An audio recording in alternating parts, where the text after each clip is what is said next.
ಪ್ರಭು ಕ್ರಿಸ್ತರಲ್ಲಿ ನನ್ನ ಒಲವಿನ ಸೋದರ ಸೋದರಿಯರೇ, ಇವತ್ತಿನ ಶುಭ ಸಂದೇಶ ಮಾರ್ಕ ಅಧ್ಯಾಯ 7 ವಾಕ್ಯ 15 ತಿಳಿಸುವುದೇನೆಂದರೆ, ಹೊರಗಿನಿಂದ ಒಬ್ಬ ವ್ಯಕ್ತಿಯನ್ನು ಪ್ರವೇಶಿಸುವ ಯಾವುದೋ ಆ ವ್ಯಕ್ತಿಯನ್ನು ಅಪವಿತ್ರಗೊಳಿಸುವುದಿಲ್ಲ, ಆದರೆ ಒಳಗಿನಿಂದ ಹೊರಬರುವ ವಸ್ತುಗಳು ಅಪವಿತ್ರಗೊಳಿಸುತ್ತವೆ.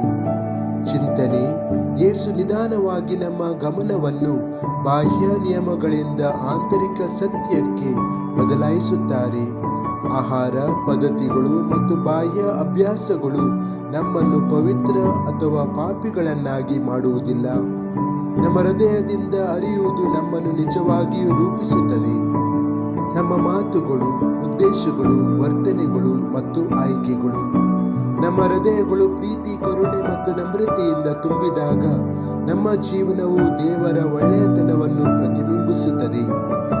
ಆದರೆ ಕೋಪ, ಹೆಮ್ಮೆ ಅಥವಾ ಕಹಿ ಭಾವನೆಗಳು ತುಂಬಿದಾಗ ಅವು ನಾವು ಇತರರೊಂದಿಗೆ ಮತ್ತು ದೇವರೊಂದಿಗೆ ಹೇಗೆ ಸಂಬಂಧಿಸುತ್ತೇವೆ ಎಂಬುದರ ಮೇಲೆ ಪರಿಣಾಮ ಬೀರುತ್ತದೆ.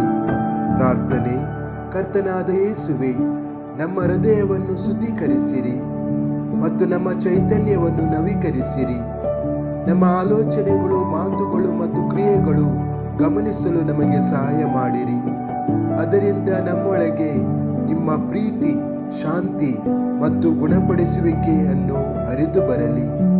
ಆಮೆನ್.